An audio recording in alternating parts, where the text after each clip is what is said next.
Welcome back to the 54th Annual GMA Dove Awards and our red carpet coverage here on The Christian Beat. Riley Clemmons, we're so happy to have you here. Oh, thank you. I'm so happy to be here. This is so much fun. You know, I wanted to ask you first because I can imagine your excitement. Your new album, Church Pew, released last month.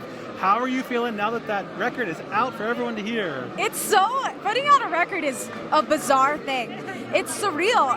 That was my baby for the whole duration of creating it and getting it ready to come out. And so I'm really proud of this record. I feel like this record is my DNA more so than anything I've ever written or put out. So it's so special to get to finally share that with people and share that with listeners and have that sort of connection. So yeah, it's been a sweet season. I love the title and I love the visual that you've had around it. Where did this idea of highlighting Church Pew come from?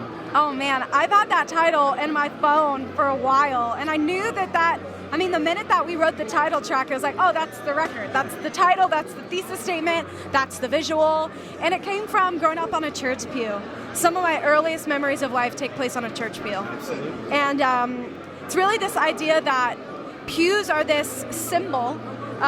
They can be metaphoric and also very literal, but it's a symbol for what a church pew sees, the best of life, the hardest of life, and yet the common denominator through it all is the love of God.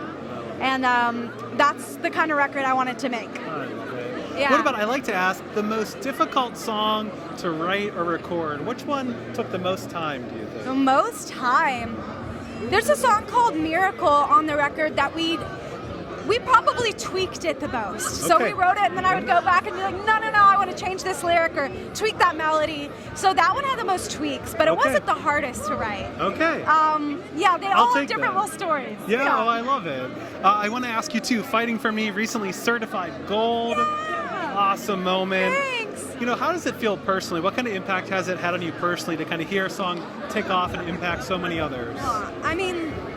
That song came from a really personal place. I was struggling at the time. I was in a tough place, and watching a song that was born from that kind of season that felt so internal, being something that became such a point of connection between me and so many people I was meeting on the road and so many people I continue to meet on the road. It's just been such a massive reminder to me as a Christian, as a woman who loves Jesus, that we are so much better when we are connected, and we're so much better as a body of Christ. Absolutely. So that's inspired me lately. Riley, we love your old music. We love your new music. Thank you. We love you. Thank you for being here. Hey, likewise. Thanks for having me, all.